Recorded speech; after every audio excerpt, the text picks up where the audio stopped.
The bourbon tastes like regret tonight. But then again, most things do when you're married to Trish Clark. I'm sitting at Toby's bar, my usual Friday night refuge, watching the foam settle on my third beer while trying to forget another week of her passive-aggressive masterclass in marital destruction. You look like someone stole your lunch money, Chris.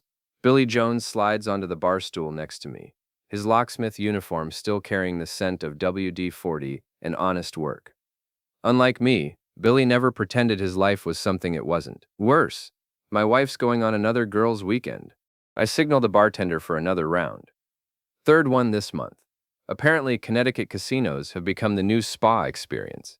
Billy raises an eyebrow. Since when does Trish gamble? Since never. But according to her, she's suddenly developed a passion for slot machines and sisterly bonding. The sarcasm drips from my voice like honey from a broken jar. She's going with Julie and Karen, the dynamic duo of enabling sisters. Here's what you need to understand about my wife. Trish Clark is a PR executive who could sell ice to penguins and make them thank her for the privilege. She's beautiful in that calculated way that requires 2 hours of preparation and costs more than my monthly car payment. Every conversation with her feels like negotiating a hostage release, where I'm both the negotiator and the hostage. Maybe she really needs time away, Billy offers, though his tone suggests he doesn't believe it either. Right. Time away from what? Our thriving marriage? I laugh, but there's no humor in it.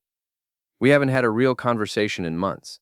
She comes home from work, disappears into her phone, and emerges only to criticize my choice of dinner or remind me that successful husbands don't wear the same suit twice in 1 week. The truth is, our marriage has been dissolving like sugar in rain for over a year now.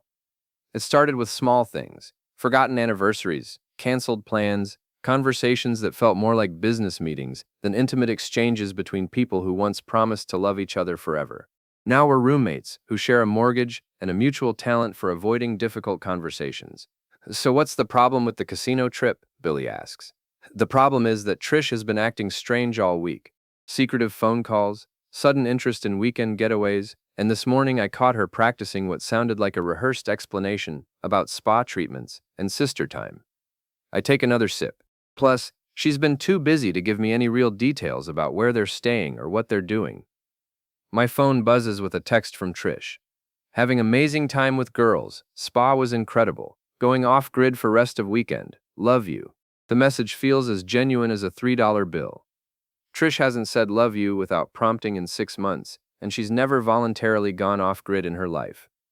Her phone is practically surgically attached to her hand. Let me guess, Billy says, reading my expression. That was her? Yep. Apparently she's discovered the joys of disconnecting from technology. I show him the message. This from a woman who checks Instagram during intimate moments. Billy winces. Too much information, buddy. Sorry, it's just something's not right. My gut's been screaming at me all week, but I can't put my finger on what exactly. That's when I see them. Julie and Karen Clark are walking into Toby's bar with their husbands, Steve and Roy. They're laughing, relaxed, clearly enjoying their Friday night out. Julie's wearing the same dress she posted on social media yesterday, with the caption, "Girls Weekend Prep." Karen looks like she hasn't been near a spa in weeks. My stomach drops like an elevator with cut cables. Billy, I say slowly, not taking my eyes off the group, settling into a booth across the room. Those are Trish's sisters. The ones who are supposed to be at the casino spa with her right now? The very same ones. We watch as Steve orders a round of drinks, and Roy starts telling what appears to be a very animated story. These are not people who just returned from a weekend getaway. These are people starting their Friday night out. Maybe they came back early, Billy suggests, but his voice lacks conviction. Maybe, or maybe my wife has been lying to me about where she's spending her weekend. The pieces start clicking into place like a jigsaw puzzle made of broken trust. And if she's not with her sisters at a casino spa, then where is she? That's the question that's going to change everything. I pull out my phone and open the Find My iPhone app, a family safety feature Trish insisted we activate after watching too many true crime documentaries. Her location shows up immediately, Cape Cod, Massachusetts, specifically a remote area near Falmouth. She's at the Cape, I tell Billy, showing him the screen. Maybe the sisters changed their plans? I'm already scrolling through my contacts, looking for Steve's number. If Julie and Karen are here, and Trish is at the Cape, then someone's lying about something significant. Steve! I call out, walking over to their table with what I hope looks like casual friendliness. How was the girls' weekend? Trish said you guys had an amazing time at the casino. The table goes quiet. Julie and Karen exchange a look that could power a small city with its electrical tension. What girls' weekend? Steve asks, genuinely confused. The casino spa trip. Connecticut. Trish said she was going with Julie and Karen. I keep my voice light, but inside I'm screaming. We've been home all weekend, Karen says quickly. I think there's been some confusion. Confusion! I repeat the word like I'm tasting something sour. Right. My mistake. Nah. I walk back to Billy, my mind racing. Trish lied about the trip. She lied about who she was with. She lied about where she was going. And now she's at some remote location on Cape Cod. Supposedly off-grid, but clearly not where she said she'd be. Nah. We need to leave, I tell Billy. Now. Where are we going? To find out what my wife is really doing this weekend. As we head for the door, I catch Julie trying to make a phone call, probably warning Trish that her cover story just exploded like a cheap firework. Nah, but I'm already 3 steps ahead of her. Nah, the drive from Toby's bar to my house takes 12 minutes on a good day. Tonight, with my mind spinning like a washing machine full of lies, it feels like 12 hours. Billy follows me in his truck, probably wondering if his best friend has finally snapped under the weight of a failing marriage. Nah, I wish it were that simple. My phone rings as I'm pulling into the driveway. Trisha's name appears on the screen, and for a moment I consider letting it go to voicemail. But curiosity wins over anger. Nah, hey, honey. Her voice is bright, artificially cheerful. Just wanted to check in before we head to dinner. Nah, how's the spa? I ask, settling into my kitchen chair and grabbing a notepad. If she's going to lie, I might as well document it. Nah. Oh, it's wonderful. Julie got the most amazing massage, and Karen tried the mud bath treatment. We're all so relaxed. Her performance is Oscar-worthy. The casino's been fun, too. I'm up $40 on the slots. Nah, that's great, sweetheart. Which casino are you at again? Nah, Mohegan Sun. The rooms are beautiful, and the spa here is top-notch. She doesn't miss a beat. We're thinking of making this an annual tradition. Nah, I'm writing down every lie as she tells it. Mohegan Sun. Spa treatments. Annual tradition. All of it fabricated, with the skill of someone who's had practice. Well, I'm glad you're having fun with your sisters, I say. Tell Julie and Karen I said hello. I will. I should go. We have dinner reservations. Love you. The line goes silent, and I stare at my phone like it might offer some explanation for what I just heard. She's not with her sisters. She's not at Mohegan Sun. She's not getting spa treatments. But she just constructed an elaborate lie with the confidence of someone who believes they'll never get caught. Billy knocks on my back door and lets himself in. So, what's the plan? The plan is to figure out what game my wife is playing. I show him the notepad with her lies written down. She just told me she's at Mohegan Sun with her sisters, having dinner after a day of spa treatments and gambling. But her sisters are at Toby's bar. Exactly. And according to Find My Phone, she's not at Mohegan Sun. She's at some remote location on Cape Cod. I pull up the app again, zooming in on her location. Specifically, she's at what looks like a private residence near Falmouth Beach. Billy leans over my shoulder, studying the map. Any idea whose place that might be? That's when it hits me. I've seen this address before, written on a business card that fell out of Trisha's purse a few weeks ago. I thought it was strange at the time. Why would my wife have a real estate agent's personal card with a handwritten address? Nick Flaherty, I say, the name tasting like spoiled milk. He's a real estate agent, married, 2 kids, golden boy reputation. His family has a cottage on the Cape. And how do you know this? Because Trish has mentioned him before. Said he was helping some of her clients find vacation properties. I thought it was just business networking. I laugh, but there's no humor in it. Apparently, I was wrong about a lot of things. The pieces are forming a picture I don't want to see, but can't ignore. Weekend getaway. Remote location. Elaborate lies to cover her tracks. My wife isn't having a crisis of faith in our marriage. She's having an affair. What do you want to do? Billy asks. I want to call Nick's wife. Billy raises an eyebrow. That seems like a nuclear option. Billy, my wife just spent 10 minutes lying to my face about where she is and who she's with. She's at another man's family cottage, telling me she's at a casino with her sisters. Nuclear might be exactly what this situation calls for. I find Nick Flaherty's business website and locate his home number. It's listed right there. Family man, community leader, available for all your real estate needs. I wonder if adultery falls under additional services. The phone rings 3 times before a woman answers. Hello? Hi, is this Sue Flaherty? Yes. Who's calling? This is Chris Mallory.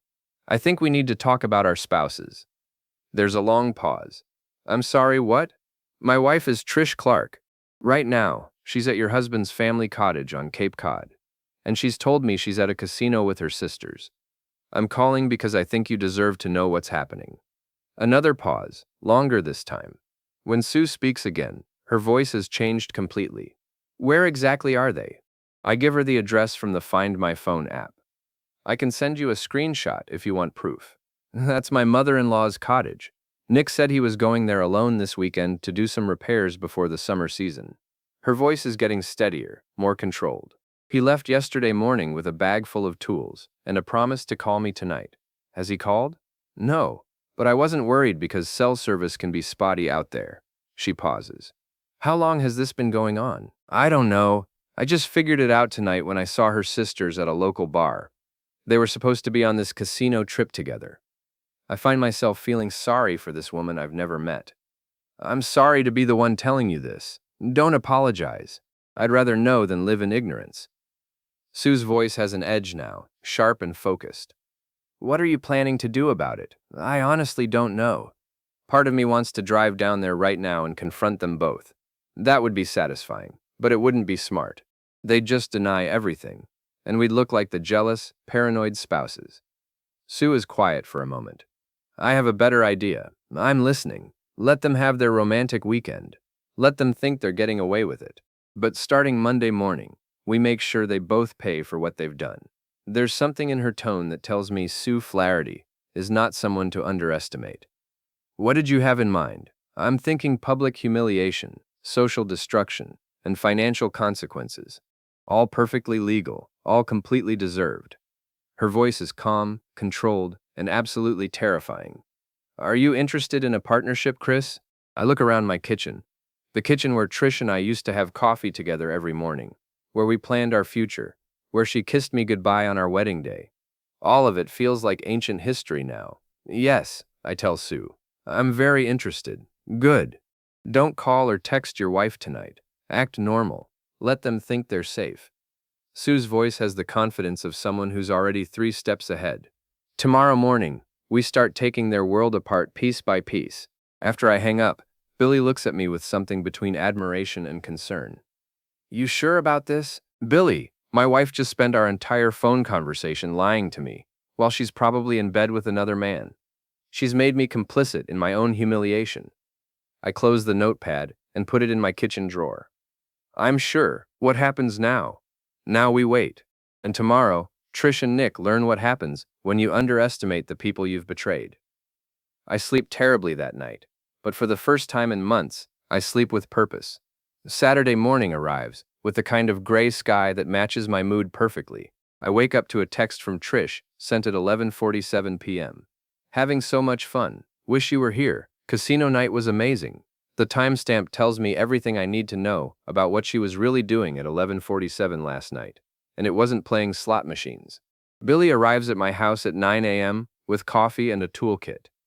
Ready to start the renovation? He asks. And I know he's not talking about home improvement. First stop is Toby's bar. I want to have another conversation with Julie and Karen, but this time I'm not pretending to be confused. We drive over in Billy's truck, and I'm relieved to see both sisters' cars in the parking lot. Saturday morning breakfast at Toby's is apparently a Clark family tradition I wasn't aware of. Julie and Karen are sitting in the same booth as last night, but now they're with their husbands and what looks like a group of neighborhood friends. Perfect. The bigger the audience, the better. Ladies, I say, approaching their table with a smile that doesn't reach my eyes. I wanted to thank you for clearing up that confusion last night. The table goes quiet. Julie looks like she'd rather be anywhere else on earth. What confusion? Karen asks, but her voice lacks conviction. About the girls' weekend. You know, the casino spa trip that Trish said she was taking with both of you. I pull out my phone and show them the screenshot of Trish's location. Funny thing is, she's not at any casino. She's at a beach cottage on Cape Cod. Steve looks confused. What's going on here? What's going on, Steve?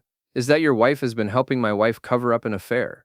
I keep my voice conversational, but loud enough for the surrounding tables to hear. Julie and Karen have been providing alibis for Trish's weekend getaways with her boyfriend. That's not true, Julie protests, but her face has turned the color of fresh snow. Really? Then explain why Trish told me she was with both of you at Mohegan Sun last night, while you were actually here having drinks with your husbands. I turn to address the wider group. See, Trish has been using her sisters as cover stories for months. Girls' weekends, spa trips, shopping excursions, all lies to hide the fact that she's been cheating on me. Karen stands up abruptly, knocking over her coffee cup. The hot liquid spreads across the table, and several people jump back. You don't know what you're talking about. I know exactly what I'm talking about. I also know that both of you have been lying to your own husbands about where you've been and what you've been doing. I look directly at Steve and Roy. Ask them about the shopping trip 2 weeks ago. The one where they supposedly bought matching purses but came home empty-handed because the store was out of gift boxes. Steve's face is getting red. Julie, is this true? It's complicated, Julie says, which is exactly the wrong answer to give an angry husband in front of a crowd of neighbors. It's not complicated at all, I continue. Your wives have been providing cover for my wife's affair, and they've been lying to you about it. The question is, what else have they been lying about? Roy stands up now, his chair scraping against the floor. Karen, we're going home. Now. Roy, wait, let me explain. Explain what? That you've been helping someone cheat on their spouse? That you've been lying to me for months? Roy's voice is getting louder, drawing even more attention. How long has this been going on? The beautiful thing about public confrontations is that they take on a life of their own. I don't need to keep pushing. The momentum is building naturally. Other people in the bar are starting to whisper, phones are coming out, and the Clark sisters are realizing that their social standing in this neighborhood is about to crater. This is ridiculous, Julie says, but she's looking around nervously at all the faces turned toward our table. Chris is having some kind of breakdown. Am I? Then call Trish right now. Ask her to put you on speaker so you can all say hello. I cross my arms and wait. Go ahead, I'll wait. Julie reaches for her phone, then stops. She knows she can't make that call because Trish will either not answer or will immediately realize that her cover story has collapsed. That's what I thought, I say. You can't call her because she's not where she told me she'd be, and you both know it. Billy, who has been quietly watching this unfold, leans over to me. I think you've made your point. He's right. Half the bar is now staring at our table. Steve and Roy are both furious with their wives, and Julie and Karen look like they want to disappear into the floor. The first phase of Sue's plan, social destruction, is already working. Well, ladies, thanks for the enlightening conversation. I drop a 20 on the table to cover the spilled coffee. I'm sure you'll have lots to discuss with your husbands on the drive home. As we walk away, I can hear the arguments starting behind us. Raised voices, accusations, denials that sound increasingly desperate. By tonight, this story will be all over the neighborhood's social media groups. Phase 1 complete? Billy asks as we get back in his truck. Phase 1 complete. Now we move to Phase 2, which is changing the locks on my house and making sure Trish comes home to a very different situation than the one she left. We spend the next 2 hours at my house, with Billy installing new locks on all the doors and changing the garage door code. While he works, I systematically go through Trish's belongings, packing everything into boxes and garbage bags. I'm not stealing anything or destroying her property. I'm just making it clear that she no longer lives here. Her clothes, her toiletries, her books, her decorative items that I never liked anyway, all of it goes into containers that I stack neatly in the garage. The wedding dress gets special treatment. I hang it on a scarecrow frame in the front yard with a sign that reads, "Free to good home, slightly used." My phone buzzes with a text from Sue. Nick just called. Says he'll be home tonight. Told me the cottage repairs took longer than expected. How did your morning go? I text back. Social nuclear option deployed. Sisters' marriages are imploding. House is secured. Ready for Phase 2. Perfect. Tomorrow we destroy their professional lives. I'm looking forward to it. By 4 p.m., my house looks like a different place. Clean, organized, and completely free of Trish's presence. Billy has installed smart locks that I can control from my phone, and we've set up a security camera system that will record everything that happens on my property. You sure about this? Billy asks as we're finishing up. This feels pretty final. It is final. The moment Trish decided to lie to me and cheat on me, she made this choice. I look around at what used to be our home and now feels like mine again. I'm just making sure she understands the consequences. My phone rings at 6:30 p.m. Trish's name appears on the screen, and I let it ring 4 times before answering. "Hey, honey," I say, matching her artificially cheerful tone from yesterday. "Hi, we're just packing up to head home. The weekend was incredible. I feel so refreshed." Her voice has that fake brightness that I now recognize as her lying voice. "How was your weekend?" "Oh, quiet. Spent some time reorganizing the house. Had an interesting conversation with your sisters at Toby's bar." There's a pause. "You saw Julie and Karen?" "Yeah, funny story about that. I'll tell you all about it when you get home." I keep my voice light and casual. "Drive safely, sweetheart. I'll be waiting for you." After I hang up, Billy looks at me with something like admiration. "You're enjoying this." "Billy, for the first time in months, I feel like I'm in control of my own life." I check the security camera app on my phone. Everything's working perfectly. Tomorrow, Trish learns what happens when you underestimate someone you've been lying to. What time do you think she'll get here? Based on traffic from the Cape, probably around 9 p.m. I settle into my favorite chair, the one Trish always complained was too big for the living room. Should be an interesting evening. At 8:47 p.m., my security cameras pick up Trish's car pulling into the driveway.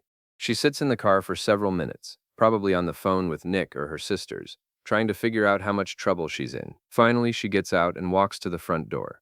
I watch on my phone as she tries her key, realizes it doesn't work, and tries again. Then she notices the wedding dress scarecrow in the yard. Even through the security camera, I can see her face change as she realizes what's happening. She starts pounding on the door. Chris, open this door right now." I turn up the volume on my TV and settle in to watch the show. This is going to be a long night, and I'm going to enjoy every minute of it. Sunday morning arrives, with Trish's car gone from my driveway and 17 missed calls on my phone. According to my security cameras, she spent 2 hours pounding on doors and windows before finally giving up around midnight. The wedding dress scarecrow remained untouched. Even in her fury, she couldn't bring herself to deal with that particular symbol. Billy arrives at 8 a.m. with coffee and what looks like a tackle box full of supplies. "Ready for phase 2? More than ready." Sue texted me Nick's address and his schedule. Apparently, he has an open house this afternoon, which means his car will be sitting unattended in a driveway for at least 2 hours. And what exactly are we doing to his car? I show Billy the contents of my own supply kit: a bag of glitter, several cans of tuna, a bottle of fish sauce, and a small container of shrimp paste. We're giving Nick's luxury sedan a new aroma profile. That's diabolical. That's the point. Nick Flaherty drives a white Tesla Model S, the kind of car that screams successful real estate agent who takes himself too seriously. It's usually parked in the circular driveway of his colonial-style house in the upscale part of town, where the lawns are perfect and the secrets are expensive. We drive by his house at noon, and sure enough, the Tesla is there while Nick is presumably at his open house across town. The neighborhood is quiet, the kind of Sunday afternoon calm that's perfect for a little creative revenge. Billy parks his truck 2 blocks away, and we walk back with our supplies in a normal-looking gym bag. To anyone watching, we're just 2 guys out for a Sunday walk. "Keep an eye out," I tell Billy as I approach the Tesla. The car is unlocked. Apparently, Nick's arrogance extends to his personal security. I start with the fish sauce, pouring it carefully under the seats and into the air vents. The smell is immediate and overwhelming, like low tide mixed with regret. Then comes the shrimp paste, strategically placed in locations where it won't be immediately visible, but will create maximum olfactory impact. The glitter goes everywhere: seats, dashboard, floor mats, steering wheel. It's the kind of craft glitter that sticks to everything and never completely comes off. Every time Nick gets in this car for the next 6 months, he'll find glitter on his clothes. Finally, I place the open cans of tuna under the seats and close the doors. "How long before he notices?" Billy asks as we walk away. "Depends on how successful his open house is. But I'm guessing the moment he opens that car door, his day is going to get significantly worse." Phase 2 isn't just about the car, though. Sue and I have been coordinating our efforts, and she's been busy gathering intelligence on Nick's professional life. Apparently, Mr. Golden Boy has been cutting corners on some of his recent sales, and Sue has documentation that could cause serious problems with his real estate license. My phone buzzes with a text from Sue. Package delivered to state licensing board. Also sent copies to his broker and 3 biggest clients. How's the car project going? I text back. Tuna surprise deployed. Should be discovering it right about now. Perfect. Meet me at Riverside Park in an hour. Time for the public confrontation. Riverside Park is where Nick takes his kids every Sunday afternoon. Another piece of intelligence from Sue's reconnaissance mission. It's also where half the neighborhood brings their families for weekend picnics and playground time. In other words, it's the perfect venue for a very public conversation. Billy and I arrive first, positioning ourselves near the playground where we can see Nick's approach. Sue shows up 10 minutes later, and I'm surprised by how normal she looks. I was expecting someone who looked as angry as I felt, but Sue appears calm, controlled, almost serene. You must be Chris, she says, extending her hand. I've been looking forward to meeting you. Likewise, how are you holding up? Better than I expected. There's something liberating about finally knowing the truth instead of wondering why your husband has been acting strange for months. Sue looks around the park. Nick should be here soon. He's very predictable about his Sunday routine. What's the plan? Simple. We confront him publicly, calmly, and with witnesses. No violence, no screaming, just a clear statement of facts that destroys his reputation in front of people who matter to him. Nick arrives at 2:30 p.m. with his 2 kids, a boy about 8 and a girl maybe 6. He looks like he's having a rough day, probably thanks to the surprise we left in his car. His usually perfect hair is disheveled, and he keeps checking his phone like he's expecting bad news. Showtime, Sue says, and we approach as a group. Nick, Sue calls out, her voice carrying across the playground. We need to talk. Nick looks up, sees his wife and 2 strangers approaching, and his face goes through several interesting color changes. Sue, what are you doing here? Who are these people? This is Chris Mallory, Sue says loudly enough for nearby families to hear. His wife Trish has been spending weekends at your mother's cottage, the same weekends you told me you were going there alone to do repairs. Several parents stop their conversations to listen. Nick glances around nervously, realizing that this conversation is about to become very public. I don't know what you're talking about, Nick says, but his voice lacks conviction. Really? Then explain why Chris's wife told him she was at a casino with her sisters yesterday, while her phone showed she was at the cottage with you. I pull out my phone and show him the screenshot. That's your family's address, isn't it? Nick's face is getting red. This is ridiculous. You people are crazy. Are we? Then call Trish right now. Ask her to confirm where she was yesterday. Sue crosses her arms. Go ahead, we'll wait. By now, we have an audience of about 15 people, including several families that Nick clearly recognizes from the neighborhood. His kids are looking confused and worried, picking up on the tension without understanding what's happening. I'm not calling anyone. You people need to leave me alone. Nick starts to back away, but Sue steps forward. Actually, Nick, we're just getting started. See, I've spent the morning sending some very interesting documents to your broker, your licensing board, and several of your clients. Sue's voice remains calm and conversational. Documents about shortcuts you've been taking, inspections you've been skipping, and disclosure requirements you've been ignoring. Nick's face goes white. You can't prove anything. I don't have to prove anything. I just have to raise questions. And once people start asking questions about your professional ethics, well, Sue shrugs. Let's just say your golden boy reputation is about to get very tarnished. You're destroying my career over a misunderstanding. I'm not destroying anything, Sue replies. You did that yourself when you decided to cheat on your wife and lie to your family. I'm just making sure everyone knows who you really are. Nick tries to grab his kids and leave, but his son pulls away. Daddy, why is Mommy angry? What did you do? And there it is. The moment when Nick realizes that his children are going to remember this conversation for the rest of their lives. His perfect family image, his community standing, his professional reputation, all of it crumbling in real time at a playground on a Sunday afternoon.